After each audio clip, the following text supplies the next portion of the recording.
പ്രഭേച്ചി കണ്ടോ, പൂജയിൽ പങ്കെടുക്കേണ്ട നവവധു റെഡി. അല്ല, തിരുമുൽപ്പാട് നീ എത്തിയില്ലേ? ഇല്ല, വണ്ടി അയച്ചിട്ട് മണിക്കൂർ 3 ഇനി വണ്ടിക്ക് എന്തെങ്കിലും തകരാറ് പറ്റിയിട്ടുണ്ടാവോ? ശോ, തുടക്കം തൊട്ടേ ഓരോരോ വിഘ്നങ്ങളാണല്ലോ പ്രഭേച്ചി. ദോഷങ്ങൾ മാറ്റാനല്ലേ നമ്മൾ ഈ പൂജയൊക്കെ ചെയ്യുന്നത്. അദ്ദേഹത്തിന് വരാൻ എന്തെങ്കിലും തടസ്സങ്ങൾ സംഭവിച്ചിട്ടുണ്ടെങ്കിൽ അദ്ദേഹം വിളിച്ചു പറയില്ലേ?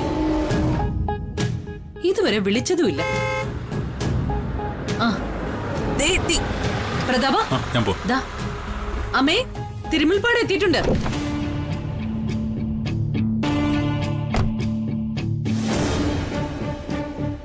ഞാൻ പറഞ്ഞില്ലേ സുശീലേ, നല്ല നേരവും കാലവും നോക്കിയേ അദ്ദേഹം പൂജാകർമ്മങ്ങൾക്ക് ഇറങ്ങാറുള്ളൂ.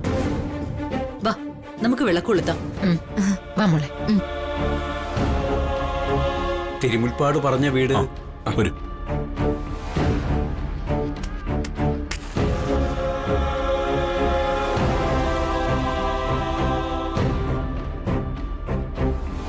ചേച്ചി,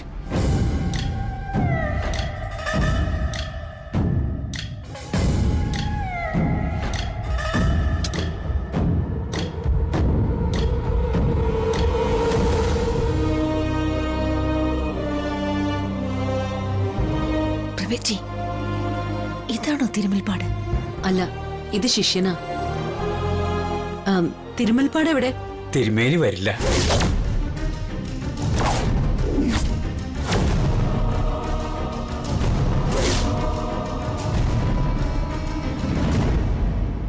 അദ്ദേഹം വരേണ്ട കാര്യമില്ല. അത് പറയാനാ എന്നെ പറഞ്ഞയച്ചത്.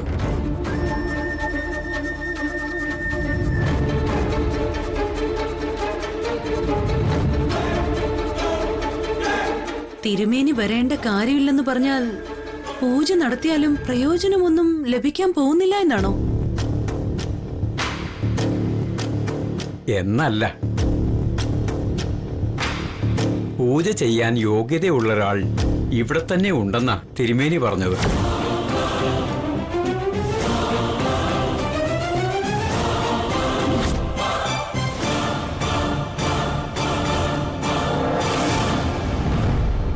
ആയില്യം നക്ഷത്രം, പൗർണമിയിൽ ജനനം, സ്വദേശം കിഴക്ക്. അങ്ങനെ ഒരു പെൺകുട്ടി ഈ ഭവനത്തിലുണ്ടെന്നാ തിരുമേനി പറഞ്ഞത്.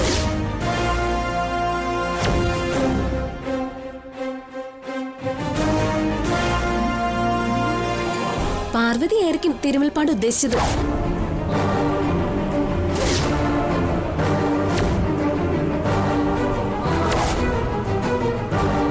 അവളുടെ നക്ഷത്രം ആയില്യോ, അവള് തന്നെയായിരിക്കും.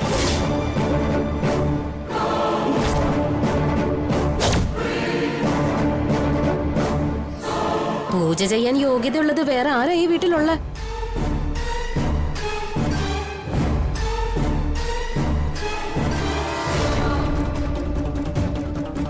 തിരുമേനിയുടെ പ്രാർത്ഥന ഉണ്ടാകുമെന്ന് പ്രത്യേകം പറയാൻ പറഞ്ഞു.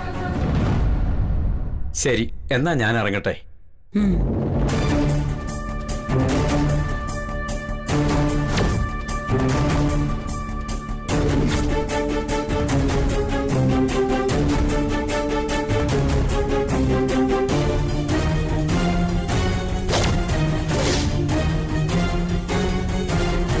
അവളെ കൊണ്ട് ഒരു പൂജ ചെയ്യിപ്പിച്ചതിന്റെ ക്ഷീണം ഇതുവരെ മാറിയിട്ടില്ല.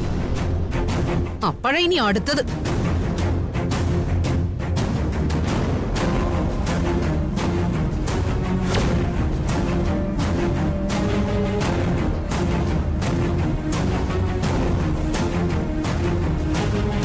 ഇനി എന്ത് ചെയ്യും പ്രഭേച്ചി?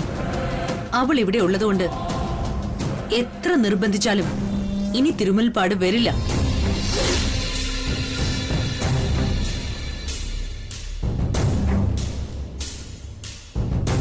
തിരുമുൽപ്പാടിന് പൂജ ചെയ്യാൻ മടിയുള്ള ഒരു സ്ഥലത്ത് വന്ന് ഈ നാട്ടിലെ ഒരു പൂജാരിയും പൂജ ചെയ്യുകയില്ല. കാര്യം നടക്കണ്ടേ ചേച്ചി? പാർവതി കൊണ്ടാണെങ്കിൽ പാർവതി കൊണ്ട് അവളോട് ഒന്ന് പൂജ ചെയ്യാൻ പറ. ഇപ്പൊ തന്നെ കുറെ വൈകി. അവളോട് നീ എങ്ങനെ പറയുന്ന?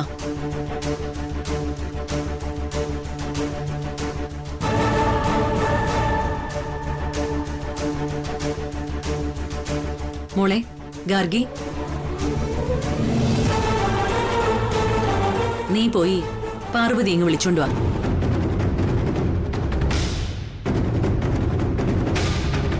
അവള് പൂജ ചെയ്യണമെന്ന് പറഞ്ഞത് തിരുമുൽപ്പാടാണെന്ന് അറിഞ്ഞാൽ അവള് സന്തോഷത്തോടെ സമ്മതിക്കും.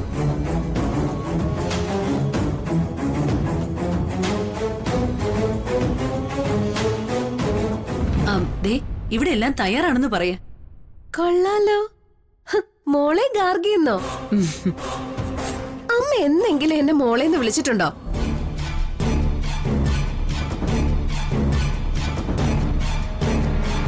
അപ്പോ ഈ വിളി വെറും സോപ്പാ. പാർവതിയുടെ മുന്നിൽ താണു കൊടുക്കാൻ മടിയാണല്ലേ?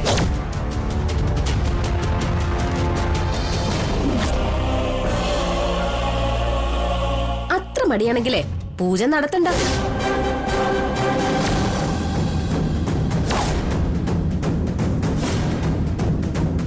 ഈ വിവാഹം നടക്കണമെന്ന് എനിക്ക് ഒരാഗ്രഹവും ഇല്ല. നടക്കണമെന്ന് ആഗ്രഹം ഇല്ലെന്ന് മാത്രമല്ല, നടക്കാതിരിക്കണമെന്ന് നല്ല ആഗ്രഹമുണ്ട് താനും. ആവശ്യക്കാരെ പോയി അവളുടെ കാല് പിടിക്കും.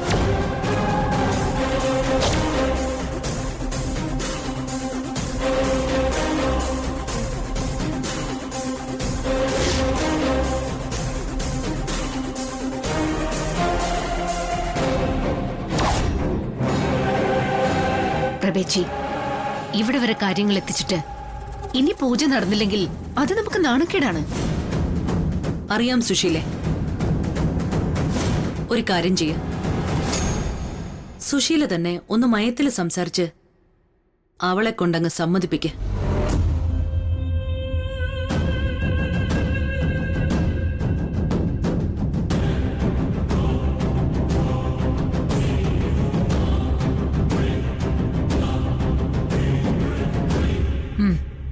സമ്മതിച്ചു. അവളെ കൊണ്ട് തന്നെ ഞാൻ ഈ പൂജ ചെയ്യിച്ചോളാം പ്രഭേച്ചി.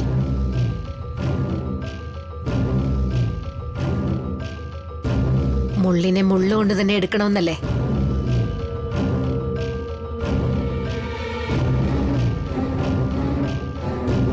വിശാലിന്റെ വിവാഹം നടക്കാനുള്ള പൂജ പാർവതി തന്നെ ചെയ്യണം.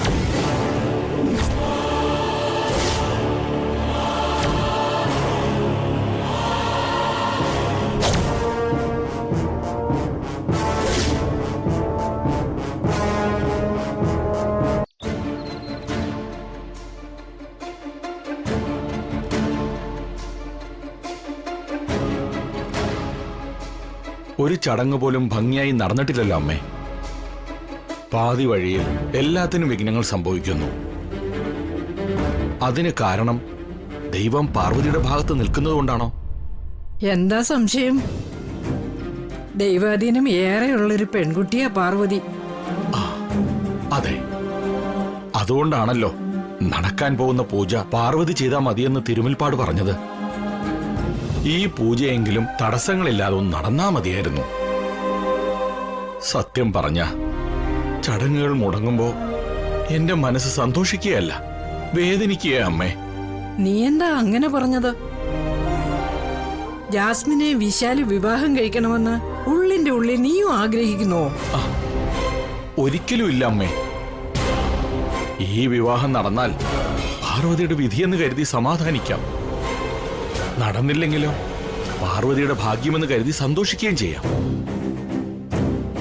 പക്ഷേ എന്തു തന്നെ ആയാലും വിശാലിന്റെ കൈകളിലേക്ക് പാർവതിയെ ഏൽപ്പിച്ചത് ഞാനല്ലേ? അതിന്റെ കുറ്റബോധം എന്നെ വല്ലാതെ അലട്ടുന്നുണ്ടമ്മേ.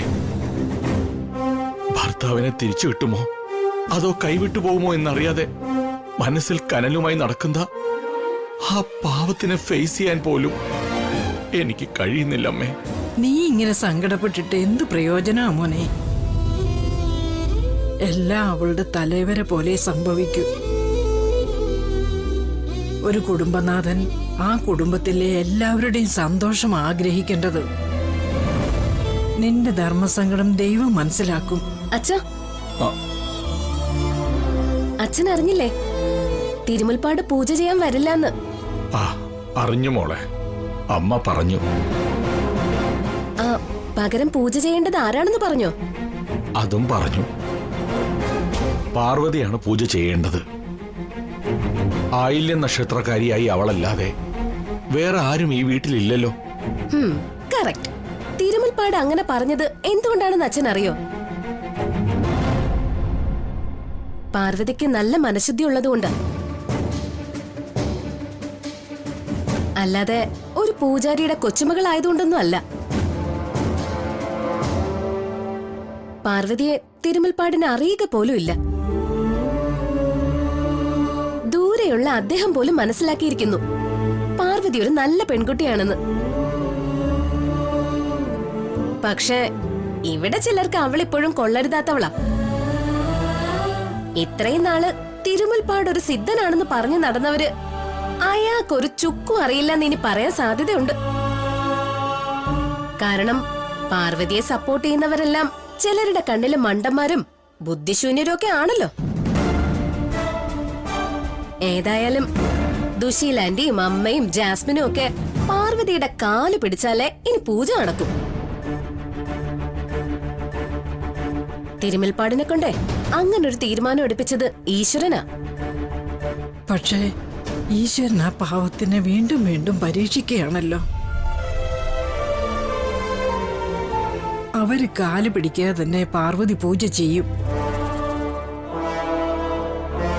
ഈശ്വരകാര്യമായതുകൊണ്ട് പറ്റില്ല എന്ന് ആ കുട്ടി പറയില്ല. പക്ഷേ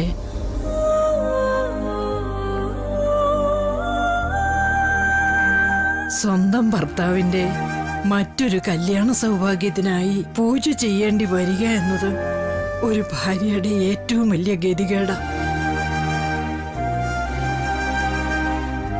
പാവം.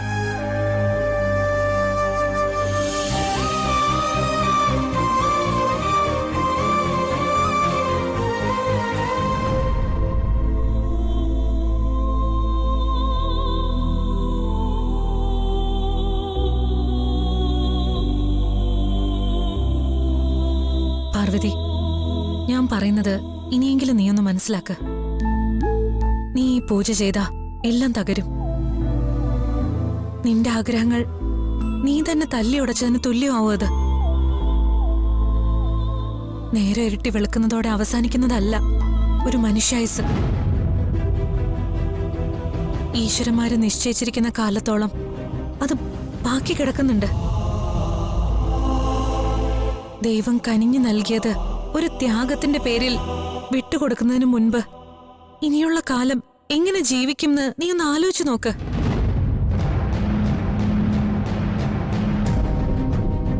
ഒരുപാട് സമ്പത്തുള്ള കുടുംബത്തിലൊന്നും അല്ല നീ ജനിച്ചത്. അച്ചാറ് വിറ്റ് നിന്റെ അമ്മയ്ക്ക് നിന്നെ കാലങ്ങളോളം പോറ്റാനാവില്ല.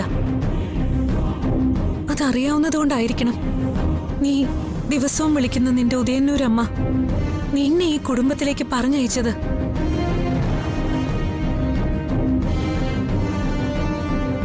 നോക്കിയേ, മോൾക്കിപ്പോ ഒരു ഭർത്താവുണ്ട്, കണക്കില്ലാത്ത സമ്പത്തുണ്ട്. ഒരു നിമിഷത്തെ ബുദ്ധിമോശത്തിൽ അതൊക്കെ വിട്ടുകൊടുത്താ നീ വീണ്ടും നിന്റെ ഇല്ലായ്മകളിലേക്ക് മടങ്ങേണ്ടി വരും.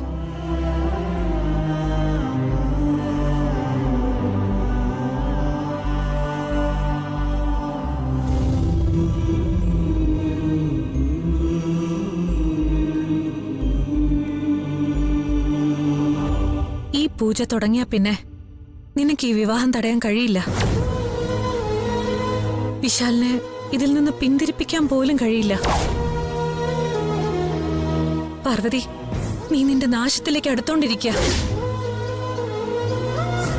ചിന്തിക്കാനുള്ള സമയം പോലും ഇല്ല.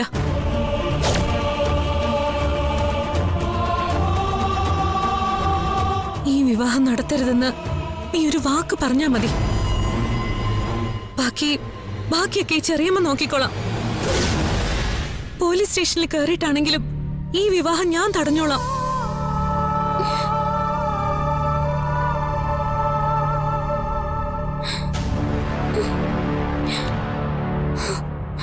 വേണ്ട ചെറിയമ്മ, എന്നെ ഈ കുടുംബത്തിൽ എത്തിച്ചത് ഉദയന്നൂരമ്മയാണെന്ന് ചെറിയമ്മ പറഞ്ഞില്ലേ? ഇതും ചിലപ്പോ ഉദയന്നൂരമ്മയുടെ നിശ്ചയം തന്നെയാണെങ്കിലോ? മോളെ, പാർവതി,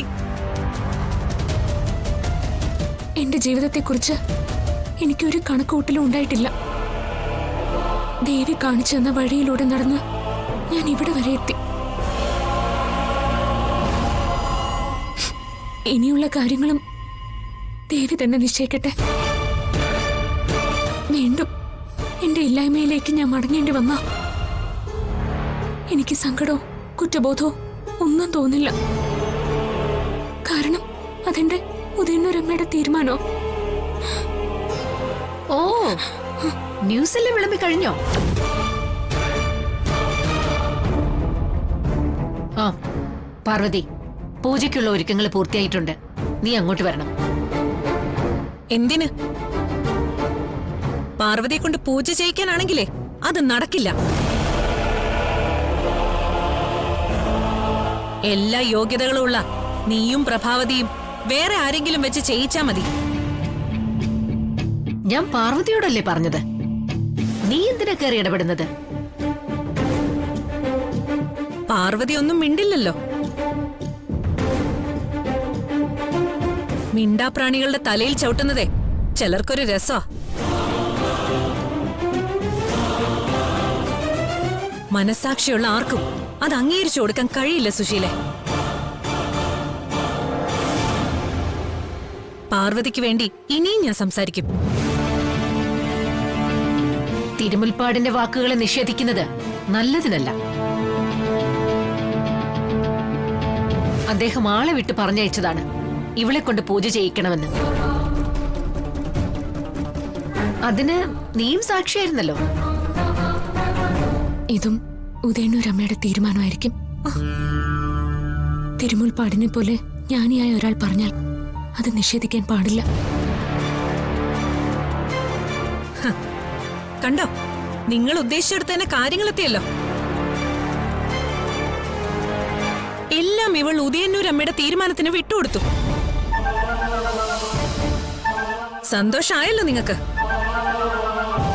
ഇനിയെങ്കിലും ഈ പാവത്തിനെ ഉപദ്രവിക്കാതിരിക്കെ.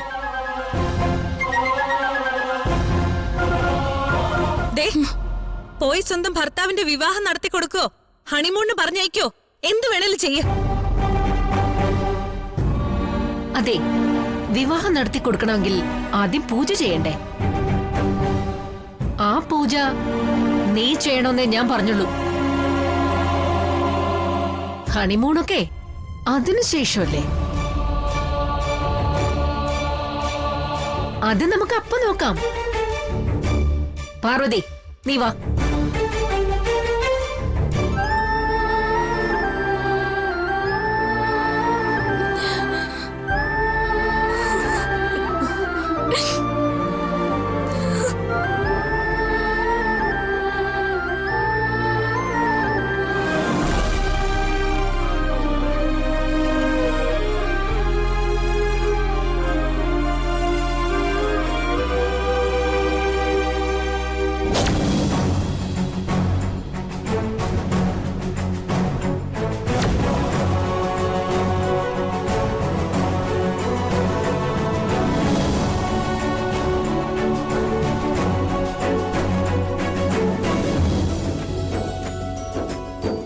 വരുന്നുണ്ട്.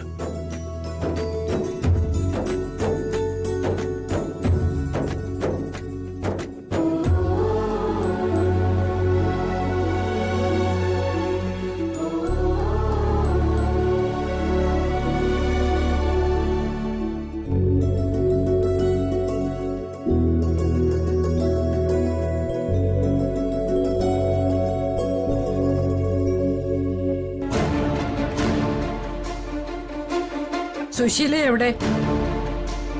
പൂജ ചെയ്യേണ്ട പുണ്യാത്മാവിനെ വിളിക്കാൻ പോയിരിക്കുക. പൗർണമിയിൽ ജനനം, ആയില്യം നക്ഷത്രം, കിഴക്കുന്ന് വന്ന ഒരുത്തി ഉണ്ടല്ലോ,